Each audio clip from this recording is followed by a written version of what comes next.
नमस्कार, मी अनुपमा खानविलकर. आपण पाहताय झी 24 तास. पासवर श्रीमंतीचा या गुंतवणूक विशेष कार्यक्रमामध्ये आपल्या सगळ्यांचं मनापासून स्वागत. या गुंतवणूक विशेष कार्यक्रमामध्ये पर्टिक्युलरली आपण शेअर बाजाराविषयी बोलत असतो आणि नेहमी आपल्या बरोबर असतात मार्गदर्शन करण्यासाठी शेअर बाजार तज्ञ राजेश तांबे सर. सरांचं आधी आपण स्वागत करूया. सर, स्वागत या शो मध्ये तुमचं. Happy independence day.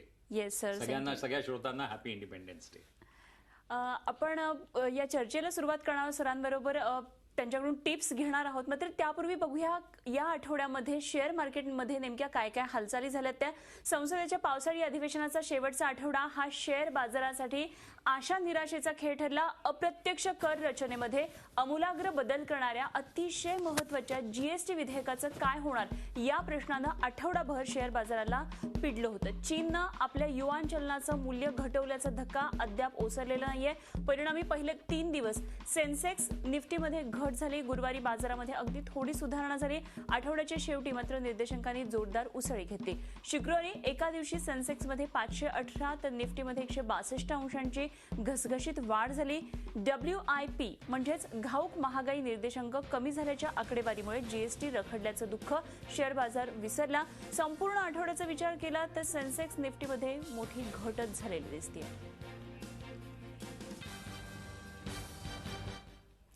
चला आणि आता चर्चेला सुरुवात करूया. पहिले प्रेक्षक आपल्या संपर्कात आहेत. शिर्डीमधून बोलतात रवींद्र वाघ. नमस्कार रवींद्रजी, विचारा आपला प्रश्न. हॅलो, बोला. हां, एक फायझर 300 शेअर्स, ग्लॅक्सो दुधे 120 शेअर्स, रिलायन्स 250 शेअर्स आणि सिप्ला ₹2 1000 शेअर्स. त्यापैकी मला 1 का 2 ठेवायचे तर बाकी विकायचे.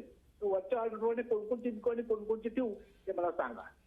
फायझर जो तुमचा जो तुम्ही पहिला जो फार्मास्युटिकलचा जो शेअर सांगितला तो हे घ्या. त्याच्यानंतर बाकी सगळे विकून टाका. सेकंड मी काय तुमचं नाव काही खूप क्लॅरिटीमध्ये मिळालं नाही. थर्ड तुमच्याकडे रिलायन्स होता आणि फोर्थ काहीतरी तुम्ही सिप्ला सांगितला. सिप्ला. ग्लॅक्सो पण आहे त्यांच्याकडे. ग्लॅक्सो पण आहे. अगर ग्लॅक्सो असेल तर मग मी म्हणेल की ग्लॅक्सोला पण ठेवा, फायझरला पण ठेवा. आणि ज्यांच्याकडे म्हणजे आता ऍडिशनल मी ज्यांना सांगतो ज्यांच्याकडे अबॉट आहे त्यांनी पण तो ठेवावा. 1,500चा शेअर आज काहीतरी 4,000 रुपयाचा आहे. तर या मल्टीनॅशनल कंपनीजचा जेवढे पण शेअर्स आहे सगळ्यांनी ते ठेवावे, particularly in the pharmaceutical sector. Okay, आपल्यावर पुढचे प्रेक्षक आहेत. चेंबूरमधून विशाल बोलतात. नमस्कार विशाल, विचारा आपला प्रश्न. हा सर, मी आयडीएफसीचे शेअर घेऊ शकतो का? आणि बॉसचा एक शेअर आहे. बॉश. हो.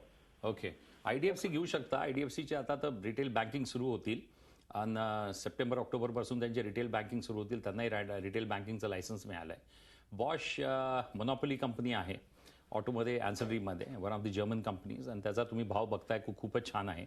तर यू कॅन रिटेन दॅट. मला हे नाही माहिती तुमची परचेस प्राइस काय आहे, but Bosch ultimately is a monopoly company in the auto ancillary. Continue to hold the stock. आणि सध्या आपल्याबरोबर कल्याण घारे बोलतात पुण्यावरून. नमस्कार, विचारा आपला प्रश्न. हा नमस्ते, मी कल्याण घारे बोलतोय. नमस्कार. मला तांबे सरांना हा प्रश्न विचारायचा होता की 1 ते 2 वर्षाकरता 1 ते 2 वर्षाकरता डेव्हलपमेंट क्रेडिट बँक किंवा बँक ऑफ बडोदा किंवा PNB यापैकी कुठल्या शेअरची निवड करावी? Okay, that's a very good question. Development credit bank ही फार छोटी बँक आहे. छोटी जी बँक असते याच्यामध्ये तुम्ही टेक ओव्हर होऊ शकता, ती मर्जर होऊ शकते, त्याचं मर्जर होऊ शकतं, कोणी त्याला एक्वायर करू शकतं. Bank of Baroda, Punjab national bank या पब्लिक सेक्टर बँक्स आहे. त्याच्यामध्ये दोन्हीही वेल कॅपिटलाइज्ड आहे. पण आज आता कॅपिटलायझेशनमध्ये मी हे म्हणेल की सगळ्या पब्लिक सेक्टरचे NPS वाढलेले आहे. म्हणून आता फार एक मोठा इश्यू आहे की याला कॅपिटलायझेशन रिकॅपिटलाइज त्याला कसं करणार. तर त्याच्यामध्ये आता government is suppose to tell us, RBI governor Raghuram Rajan is suppose to tell us की कसं ते करणार आहे. दोन्हीही बँक्स पब्लिक सेक्टरचे उत्तम आहे. तिन्हीमध्ये अगर तुम्ही मला विचारलं की तिन्ही बँक चांगली आहे, पण DCB ऑलरेडी खूप जास्त ग्रो झालेला आहे. तर तुमचा अगर लो बेसवरून असेल आणि तो आता तुम्हाला 3 ते 4 पटीने प्रॉफिट होत असेल तर मी म्हणेल प्रॉफिट बुक करा आणि enjoy with that money. Okay, खरं तर सर बँकिंग सेक्टर विषयी विचारायचं होतं. गव्हर्नमेंट आता काही रिफॉर्म्स आणते बँकिंग सेक्टरमध्ये, तर आपण कसं या शेअर्सकडे बघूया, कितपत ऑप्ट करावेत हे शेअर्स? नाही, पब्लिक सेक्टर बँक्सचे शेअर्स तर सगळेच चांगले आहे, पण त्याच्यामध्ये रिफॉर्म्समध्ये खूप सारे गोष्टी आहेत त्याच्यामध्ये की जेव्हा तुम्ही मर्जर करता, जेव्हा तुम्ही कोणत्या बँकेला घेता, 2 पॅरल लायसन्सेस तुम्ही चालवू नाही शकत. त्याच्यानंतर तुमचा voting right is restricted to what percentage. 10% अगर तुमची वोटिंग राईट असेल तर मग काही फायदा नसतो. तुम्ही 2 लायसन्सेस अगर तुम्ही एका बँकेला तुम्ही मर्ज केला 2 लायसन्सेस तुम्ही सेपरेट वर्क नाही करू शकत, तुम्हाला तो एक bank you have to give away with the other name. तर हे सगळे असे इश्यूज आहे, रिकॅपिटलायझेशन हे सगळे इश्यूज आहे. आणि जसं आता तुम्ही आपण यांना जे स्टार्टिंगमध्ये म्हणालो की चायनाने जशी आपली रेनेनबीला त्यांनी हे केलं. माझं म्हणणं आहे की चायनाला जेवढी ग्रोथ करायची होती त्यांनी केली, अजून याच्यापेक्षा एका लेवलच्या पुढे काही चायना जाऊ नाही शकत. You cannot grow beyond a level. तर तिथे त्यांनी जी आपली आता हे केलेली आहे याचा इफेक्ट काय होईल, पण याच्या याने हे आपण बघितलं की आपला पण रुपी फर्दर डेप्रिशिएट झाला. मला लक्षात आहे की जेव्हा आपण युटर्न घेतला होता आणि आपले फॉरेन एक्सचेंज रिझर्व्ह 0वर आले होते, आपला एक्सचेंज रेट 16वर होता आणि तो आपण 100% डेप्रिशिएट केला to make our exports very competitive. तर आपला रुपी टू डॉलर अराउंड 32 रुपये झाला होता. पण याच्यामध्ये आपण हे बघायचं की चायनाच्या याने आता ते एका लेवलवरती आलेले आहे. त्यांनी 1.9% 2%नी त्याचे इफेक्ट्स काय राहतील हे कोणीही आता त्याचं जजमेंट करू नाही शकत. पण माझं असं म्हणणं आहे की स्थिती आता अशी आलेली आहे की China cannot grow beyond a level. आणि त्यांनी जो आपला सगळा जो ट्रेडचा पैसा आहे ना अनुपमा, तो सगळा युएसच्या ट्रेजरीमध्ये टाकलेला आहे. माझं असं म्हणणं आहे की exports have to match imports. त्यांची सिच्युएशन अशी आहे की त्यांचे एक्सपोर्ट्स खूप जास्त आहे, इम्पोर्ट्स त्याच्या याने कमी आहे आणि त्यांचा ट्रेड सरप्लस जास्त आहे. तर हे असं होऊ नाही शकत. Ultimately a new equilibrium will come where exports have to match imports. Okay, आपल्यावर पुढचे प्रेक्षक आहेत. सचिन बोलतात, सुनील बोलतात ठाण्यावरून. नमस्कार, विचारा आपला प्रश्न. नमस्कार सर. नमस्कार. हा, मी ठाण्यावरून बोलतोय, सुनील पात्रे. बोला. हा, मी रिलायन्स इंडस्ट्रीजचा जेव्हा बोनस झाला होता ना, तेव्हा 1090नी 25 शेअर घेतले होते, पण तेव्हापासून काय तो भाव वाढलेला नाहीये. तर ते ठेवू का काढू, होल्ड करू का काढू, असं मला विचारायचं होतं. ऑइल अँड गॅस सेक्टरमध्ये थोडीशी अनसर्टनिटी असते, तर त्याच्यामध्ये मी हेच म्हणेल की तुम्हाला तुमच्या प्राईसच्या आसपास ती प्राईस मिळते, तर तुम्हाला काही त्याच्यामध्ये असा काही खूपसा लॉस नाही आहे. तर ऑइल अँड गॅस सेक्टरमधून तुम्ही एक्झिट करा. ओके, आपल्यावर पुढचे प्रेक्षक आहेत. सांगलीमधून पराग बोलतात. नमस्कार पराग, विचारा आपला प्रश्न. हॅलो पराग, प्रश्न विचारा. पराग प्रश्न विचारा, थेट प्रश्न विचारा. साहेब, मी तुमच्या सांगण्यावरून मी अवॉर्ड इंडिया घेतले ते चांगली किंमत झाली. 4,500-600 काहीतरी किंमत आहे. आता पण दुसरी इन्व्हेस्टमेंट करायला मी कुठले घेऊ? IndusInd bank, Advanta, Glenmark, Motherson Sumi, Colgate. ठीक आहे सर, सजेस्ट करतील. माझं असं म्हणणं आहे की जसे आता हे म्हणाले यांनी अवॉर्ड घेतलं, मला नाही माहिती का, लोकांना मी 1500 मध्ये घ्यायला सांगितला होता. तर जेवढे पण महाराष्ट्रीयन माणसं आहेत त्यांना सांगतो, वेबसाईट नाही आहे, 9967781988 वर फोन करा आणि पॅन्डोराज बॉक्समधून मराठी माणसांसाठी जे शेअर सांगतोय, येणाऱ्या टाईममध्ये अनुपमा 1.5 वर्षामध्ये Indian economy will perform very well. Indian economy याच्यासाठी परफॉर्म करेल एवढी चांगली क्योंकि याचा एक रिझन आहे, अजून आपलं पोट भरलेलं नाही आहे. Demand has not taken a full curve. चायनामध्ये जेवढी ग्रोथ व्हायची होती त्यांनी केली, त्यांनी बेस्ट ऑफ द इन्फ्रास्ट्रक्चर ले केलं, त्यांनी बेस्ट ऑफ द रेल्वेज हे केले. अजून आपल्याकडे बुलेट ट्रेन्स पण सुरू नाही झाल्या, अजून आपलं पोट भरलेलं आहे. माझंच पोट अजून भरलेलं नाही आहे, तर मग इन्व्हेस्टरचं पोट कुठून भरलेलं असणार. तर माझं असं म्हणणं आहे की अजून आपल्याकडे ट्रिमेंडस पोटेन्शियल आहे, अजून 7 ते 8 वर्षाची खूप छान ग्रोथ स्टोरी आहे. तर या बूममध्ये जी सायकल जी बूममध्ये जाईल त्याच्यामध्ये याचा एक ॲडव्हान्टेज घ्या आणि या मार्केटमध्ये या. हर माणसाला सांगतो, ज्यांच्याकडे भूक आहे, म्युच्युअल फंड काही रॉंग वे नाही आहे, पण ज्यांना खूप जास्त भूक आहे आणि you have a risk appetite, you have that fire in your belly, त्यांनी डायरेक्ट इक्विटी मार्केटमध्ये करावं. जसं मी सांगतोय, नेक्स्ट जनरेशन सोनं घालणार नाही, जागेच्या किमती आउट हे झालेल्या आहे, याच्यापेक्षा अजून वरती काही जाऊ नाही शकत. मी जागा घेतो कुठेतरी जंगलामध्ये, ही म्हणून की ती इन्व्हेस्टमेंट आहे, मग तिथे डेव्हलपमेंट होते. समजा लेट्स से पनवेल, मी तिथे कोणत्या तरी सडकेवर कुठेतरी हायवेवर जागा घेतली आणि कोणत्या तरी दुसऱ्या माणसाने येऊन तिथे आपला खांबा टेंट टाकला. मग त्याच्यानंतर काय करायचं, FIR फाईल करायची, मग कोर्टची पायरी चढायची. कोर्टच्या पायरीमध्ये तो निकाल मला नाही निघणार, त्याच्यानंतर तो नेक्स्ट जनरेशनला मिळणार. मग त्याच्यापेक्षा माझं हे म्हणणं आहे की लँडमध्ये टाकण्यापेक्षा, हे रिस्क घेण्यापेक्षा, get directly into the equity market. तो पैसा तुमचा डीमॅट फॉर्ममध्ये आहे, ज्या दिवशी तुमचा प्रॉफिट झाला तुम्ही विकला, तुम्हाला 3rd डेला चेक तुमच्या अकाउंटमध्ये क्रेडिट होणार. अगदी.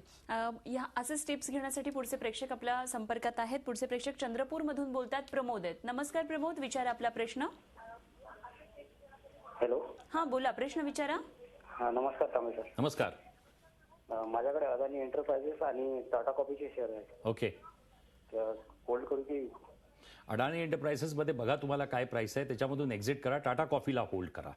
आणि सायमल्टेनियसली जसं तुम्ही हे म्हणाल की याचे पैसे आता कुठे टाकू, तर FMCGची कंपनी कोलगेट पण फार छान आहे, 1:1चा बोनस दिला. हिंदुस्तान लिव्हरनी फार आपल्या चांगल्या लोकांना रिवॉर्ड केलेला आहे. हायेस्ट रिवॉर्डिंग कंपनी आहे शेअर होल्डर्सला. त्यांनी अजूनपर्यंत आता काही खूप वेळ झाला हे नाही केलं. कोलगेटला बघून ते पण डिक्लेअर करतील त्यांची बोर्ड की चला आम्ही पण 1:1 देतो. मग लाईनीमध्ये उभं राहायचं, त्याच्यापेक्षाच आपण पहिलेच त्याच्यामध्ये घुसून जायचं. आणि it is always better that we have Hindustan Lever in our portfolio. Okay, आपल्यावर पुढचे प्रेक्षक नाशिकमधून बोलतायत. इंद्रनील पाटील आहेत. नमस्कार, विचारा आपला प्रश्न. हा, नमस्कार सर. नमस्कार. माझ्याकडे सेलचे 900 शेअर आहे. कोणत्या कंपनीचे? Steel authority. Steel Authority of India. Authority. हां, हा, ते 59.45 ने घेतलंय. आताचा रेट अतिशय कमी झाला. मी 2-1 महिन्यासाठी होल्ड करू शकतो. हां. तर कसं करू, होल्ड करू का? इंद्रनील साहेब, इंद्र म्हणजे तुमचं त्याला म्हणतात, if I am not wrong, मराठीमध्ये it is like a rainbow, you know, you like a spectrum of colours. Spectrum of कलर्समध्ये तुम्ही how can you buy Steel Authority of India? एक विचार करा, एक तुम्ही होल्डिंग कंपनी तयार केली स्टील अथॉरिटी ऑफ इंडिया. त्याच्यामध्ये तुम्ही या सगळ्या स्टील युनिट, जे प्रोडक्शन युनिट्स आहेत, बोकारो, भिलाई, राउरकेला, आणि तिथे भिलाईला तुम्ही जा, मोठ्या एकर्स ऑफ लँडमध्ये स्टील प्लांट आहे, रशियन टेक्नॉलॉजी. तेव्हा रशियाच फक्त आपल्याला टेक्नॉलॉजी येतात. ते शाळा पण चालवतात, कॉलेज पण चालवतात, हॉस्पिटल पण चालवतात, गार्डन्स पण मेंटेन करतात, पण स्टील पण बनवतात. सगळं तर तुम्ही करू नाही शकत. Exactly. You can only be core competencies that you only make steel. You cannot run a hospital. तुम्ही म्हणाल आम्ही हॉस्पिटल पण करू, डिलिव्हरी रूम पण आम्ही डेव्हलप करू, तिथे हॉस्पिटलमध्ये मेंटेन करू. हे सगळं कसं होऊ शकतं? This cannot be possible. Core competencies that you have to be याच्यामध्ये. म्हणून तुम्ही बघा की what is the total capacity आज यांची. पोहॉंग स्टील सारखी पॉस्को मेक्स 50 मिलियन टन्स. एलन Mittal produces one of the largest producer of steel. सगळ्या वर्ल्डमध्ये जाऊन त्यांनी प्लांट्स घेतले, रॉक बॉटम प्राईसमध्ये रिवाईव्ह केलं, आपले बेस्ट ब्रेन्स तिकडे घेऊन गेले आणि कॉस्ट एकदम खूप हे ठेवली. Steel Authority of India limited, काही होऊ नाही शकत. बरं. पुढचे प्रेक्षक आपल्या संपर्कात आहेत. औरंगाबादमधून प्रशांत देशमुख बोलतात. नमस्कार प्रशांतजी, विचारा आपला प्रश्न. सर, राजेश तांबे सर, तुम्हाला स्वातंत्र्य दिवसाच्या शुभेच्छा. तुम्हाला पण सगळ्यांना. आणि माझा प्रश्न असा आहे सर की तुमच्या पासवर्ड श्रीमंतीच्या या प्रोग्राममधनं मी सुरुवात केलेली बघूनच मी प्रेरणा घेऊन आता मार्केटमध्ये इन्व्हेस्ट करतो आहे. आणि मी नवीन बिगिनर आहे याच्यामध्ये. तर तुम्ही मला काय सजेस्ट कराल की मी कुठले स्टेप्स घेतले पाहिजेत आता, आणि मी माझा कसा असला पाहिजे समोरचा प्रवास? जसं आता सांगलीवरून ज्यांनी म्हटलं की त्यांनी अवॉर्ड घेतला 1500 मध्ये, आज 4-4.5 हजाराचा भाव आहे. वर्षभरामध्ये हा भाव 4,000चा झाला. तर याचे फक्त एकच रूल करायचा, डीमॅट करायचा, कोणाचाही ऐकायचं नाही, पासवर्ड ऐकायचा. अजून टेलिफोन येतील, भरपूर ट्रेडर्स मुलींचे फोन येतील, पर्टिक्युलरली मुलींच्या आवाजाने. Don't get carried away. तुम्ही यंग आहे तर तुम्ही आपलं ते कॅरिड काल म्हणून फक्त माझा प्रोग्राम ऐकायचा, अनुभवाला ऐकायचं. अजून हे जे प्रोग्रामच्या माध्यमाने आम्ही जे तुम्हाला सांगतो, फक्त त्या गाईडलाईन्सवरती काम करा. प्रॉफिट होणार, सट्टा खेळायचा नाही. दी एंड ऑफ द स्टोरी. पुढचे प्रेक्षक आपल्या बरोबर आहेत. मुंबईमधून आर.टी. चौधरी बोलतात. नमस्कार चौधरी सर, विचारा आपला प्रश्न. नमस्कार तांबे साहेब. नमस्कार. मला विचारायचं आहे की मी टाटा केमिकल मध्ये इन्व्हेस्टमेंट करतोय, तर तुम्हाला टाटा केमिकल बद्दल काय वाटतं? टाटा जैसा लोहा नाही, बाटा जैसा जूता नाही. पण आता बाटानी थोडा आता तसे काही खूप मॉडर्न नाही राहिले. पण शाळेमध्ये मी बाटाचा जूता घालायचो. आणि नमक आज भी मैं टाटा काही खातो ना, आपण सगळे नमक टाटाचाच खातो. तो टाटा जैसा नमक नाही. पण फार फार जास्त वाढलाय हो. टाटा केमिकल्स हॅज फार एप्रिशिएटेड. टाटा एलेक्सी फार एप्रिशिएटेड झालेला आहे, बियॉन्ड कम्पॅरिझन आहे. तर मी तुम्हाला सल्ला नाही देणार to get entry at this level in Tata Chemicals. पुढचे प्रेक्षक आपल्याबरोबर मालेगाववरून विजय चौधरी आहेत. नमस्कार, प्रश्न विचारा. हा, नमस्कार. माझा असा प्रश्न आहे की SBI स्टेट बँक ऑफ इंडियाचे 100 शेअर मी घेतले 255 रुपयाने. तर ते किती दिवसात ठेवू की जेणेकरून माझा फायदा होईल? स्टेट बँक ऑफ इंडिया सर्वात बेस्ट. ज्यांच्याकडे स्टेट बँक ऑफ इंडिया काय पब्लिक सेक्टरची मोस्ट ब्रिटिशर्सच्या टाईमची आहे. सगळे प्रॉडक्ट्स आहे, ऑल इंडिया नेटवर्क आहे. कोणता असा प्रॉडक्ट नाही जो स्टेट बँक ऑफ इंडियाचा नाही आहे. इंटरनॅशनल ऑपरेशन्स आहे. मग हा शेअर तर ultimately has to outperform. Banking stocks जेव्हा हे चालतील, तर जेव्हा अगर DCB चालू शकतो, एक छोटी प्रायव्हेट बँक अगर चालू शकते आणि तो 3ऱ्यावरून 120वर जाऊ शकतो, मग then don't you feel so की अप्लाय आपला कॉमन सेन्स की कोणीही तुम्हाला बुद्धू नाही बनवायला पाहिजे. तर माझं म्हणणं आहे की त्याला होल्ड करून ठेवा. आणि माझं हे असं म्हणणं आहे की डोंट गेट कॅरिड अवे. की तो कोणी म्हणतो, तुम्हाला हर एक माणूस म्हणेल की अरे State Bank of India weak, उद्या आकाश कोसळणार आहे, उद्या काहीतरी कोणत्या कंट्रीमध्ये. एकंदरीतच विश्वास कोणावर ठेवू नका आणि आपल्या स्वतःच्या बुद्धीने काम करा. ह्याच नोटवर आपण आपला आजचा कार्यक्रम संपवूया. सर, खूप खूप धन्यवाद तुम्ही आज इथे आलात त्याबद्दल. आणि यानंतर पासवर्ड श्रीमंतीच्या विशेष कार्यक्रमात आपण इथेच थांबतोय. पाहत रहा झी 24 तास आणि रहा एक पाऊल पुढे.